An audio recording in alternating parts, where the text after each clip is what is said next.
Okay, we'll continue. We were discussing about origin of resources on the basis of exhaustibility. And I said in my previous video, exhaustibility is determined whether the resource will end or not. For example, if you take 1 liter of petrol, then that 1 liter is taken and the 1 liter won't be replenished again. On the other hand, you take 1 liter of water from your well, that 1 liter will be replenished soon.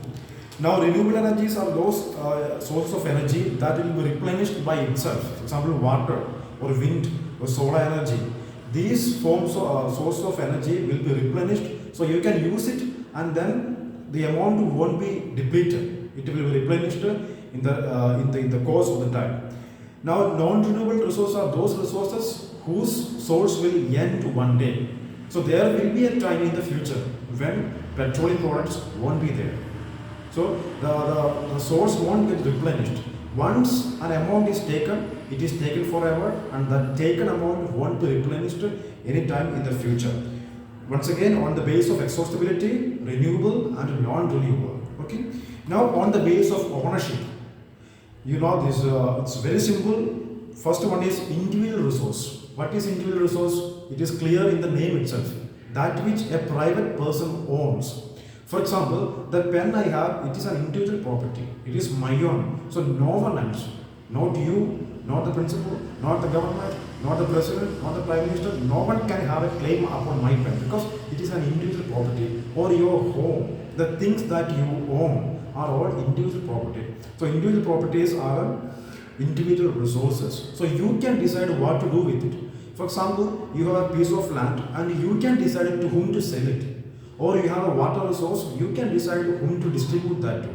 So the full power, the whole authority of that resource rests upon you. That is individual resource. The next one is community owned resources. So these are resources which are kept in common. For example, let's suppose that there is a playground in your village by the panchayat. Then that is a common property, that is community owned resource. Anybody in the community can get access to that. If there is a playground, anyone in the village, anyone in and around that place can go and make use of that playground. Or if there is a water resource which is common, any person, no matter which religion you are from or which gender you are, your age, your color, where you come from, doesn't matter. If you are an individual in and around of that area, you could use it. The third one is national resources. It is very clear in the name itself. It is owned by our nation. Now, I will make one thing very clear here. Although we discussed about individual resources and community-owned resources, in fact, every piece of land and every resource in this country is owned by the central government of India. Did you get that clearly? Even your property, your home and your piece of land is actually owned by the government. You are only a caretaker. That is the reason why you are paying tax every month or on a regular basis. You are paying tax to the government because you are making use of a property of the government. Now imagine your home. The government is planning to build an airport where your home is. And you are unwilling to give your plot, your piece of land to the government. Or let's say 100 people in your village decided that they will not give their land to the government for building this airport. Now you can say it is an individual property. You can also say it is a community owned property. Therefore, the members of the community must decide whether to give it away or not. Now that can't be possible. If the government decides that a piece of land is to be taken for a common purpose, that the government can take that piece of land or anything for that matter by the use of force, because the ultimate authority of all the resources in our nation is the government. Now, for example, the water resource, it belongs to the government. The fish in the sea and in the rivers, that belongs to the government. The fish and water, other resources in a canal, backwaters, that belongs to the government. So government owns everything. Suppose tomorrow the government is making a rule that from a particular river no one should fish. No one should fish from a particular river. Now, nobody can fish from there because that is a decision of the government. Therefore, every citizen of the nation is bound to obey the directions of the government. Now, there is international resource.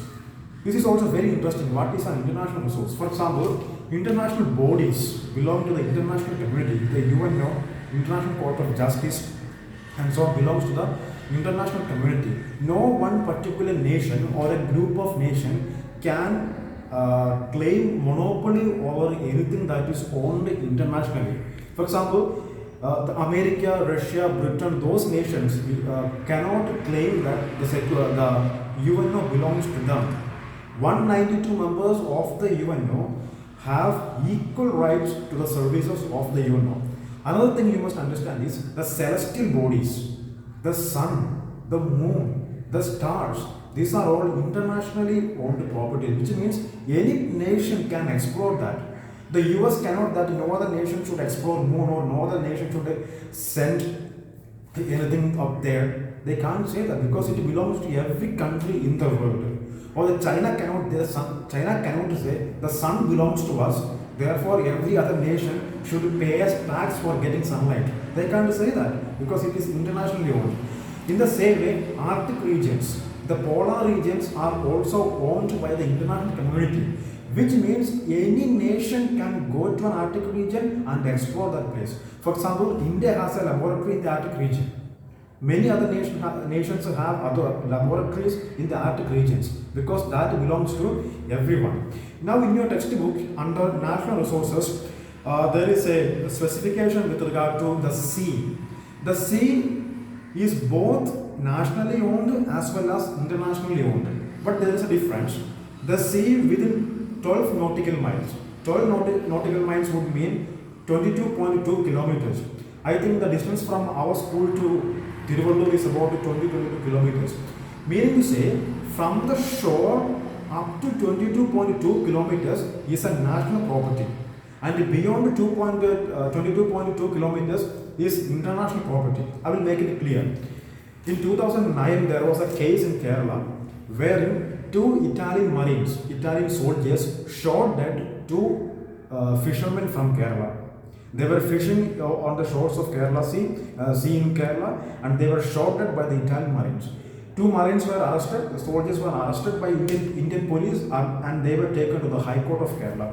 And when these two Italian soldiers were taken to the High Court of Kerala, the Italian government negated the attempt and said it happened beyond 2.2 kilometers, which is international boundary. Therefore, the case must be taken to the International Court of Justice. Did you understand what I said? Two people were killed, two Kerala fishermen were killed in 2009 by two Italian soldiers in the sea. The two soldiers were arrested, taken to the court, and the argument of the Italian government was that Kerala High Court or the Indian judiciary has no authority to arrest them because it happened beyond national sea, that is beyond 2.2 kilometers. But then later on it was proved that it happened within 2.2 kilometers, and the case was taken to the Supreme Court of India, and subsequently the subsequent legal steps were followed. So did you understand what I said? Within 2.2 kilometers it is international property. For example, when fishermen fish, they can go up to 2.2 kilometers. From the shore up to 2.2 kilometers. They cannot go after that because that is an international property. So within 2.2 kilometers, it belongs to the nation, and the nation has every right to make laws, rules and regulations. For example, Indian fishermen can fish indiscriminately within 2.2 kilometers. But a foreign vessel, foreign fishermen cannot fish within 2.2 kilometers. If they want to fish, they go to get permissions from the government. So that is the difference between national resources and international resources. International resources owned by everybody, Arctic region, the sun, the moon, and the international bodies. Now the last one is on the basis of development. Now this could also be a bit confusing. What is it on the basis of development? There are some activities given in the textbook. We will do that in the classroom. I will explain it in the class note now. On the basis of development, the first classification is potential resources. So you would have heard this word potential very often. What is meaning of potential? I can say you are a basketballer potentially, or she is a singer potentially.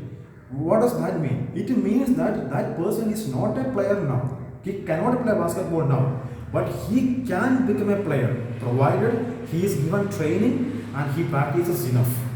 You see that the person is not a player, but he can become. She is not a singer, but she can become a singer. Or a person who is very lazy in his studies, he can become so studious provided he does the hard work needed. So potential resources are also like that. They are resources and they could be used for the benefit of human beings, but they are not being used now because the potency is not tapped. Now the textbook will give you the examples of Western Ghats. The wind energy in the Western Ghats, for example in Gujarat and Rajasthan, potential for tapping wind energy is very big. But we are not doing that because of technological unavailability or because it is not economically feasible. You see the potential or the resource being wasted because there is no technology available. The second one is developed resources. What is a developed resource? Now we know there is an amount of resource available somewhere and it is fully ready to be used, but we are unable to use it, maybe because there is no technology that we have, or because it is not economically feasible. There may not be technology, or that it is not economically feasible. I will give you a very simple example for developed resources. Every one of us gets enough sunlight at home, but are we able to use the sunlight as an energy? Now we can convert solar power into electric energy provided you install the solar panels. Now installation of solar panel is very costly, because of which we hesitate from doing it. It is a developed, the energy, the light, the sunlight in itself is the source of energy. You don't have to do anything else to make it an energy form. But it is being wasted because we don't have the facility to make it a resource. Now the next one is a stock. What is the meaning of stock? You keep something. For example, when lockdown was declared by the government, people were running to the shops. They were doing a panic buying. Panic buying means they were buying more than what was necessary for 21 days, or more than what they should have bought. And what would they do? They wouldn't cook everything at home. They wouldn't use all that they bought in the shop. They would stock it for a future use. Now on the basis of stock, it's again divided into two. The first one is again stock. Let us say, for example, water resource. I already studied in the beginning. Water resource can be used or may be used in the place of petroleum products, but we do not have the technology needed or the know-how required to tap that energy. It is remaining as a stock. The energy is there, but even we are not able to use it because we don't have a technology. Or reserves. What is the meaning of reserve? For example, you reserve a seat, you reserve a ticket. Reserve means keeping something for the future use. Now we can say that resources that are easily available could be reserved for a future use. Textbook will give you the example of a hydroelectric power. That is, we have a lot of rivers or dams in India, but we are not using the water in all the dams or all the rivers to convert to make electric energy. Why? Because we are reserving it. There may come a time when we have to depend on this energy. So in order for a future use, we are reserving it. Okay, I'll give you the summary once again. We were discussing about the resources and the classification of resources on the basis of origin: biotic, abiotic, renewable, non-renewable. Then on the basis of ownership, we said individual property, that is privately owned resources, community owned, and national resources, international resources. And then we came to the last one, that is on the basis of development.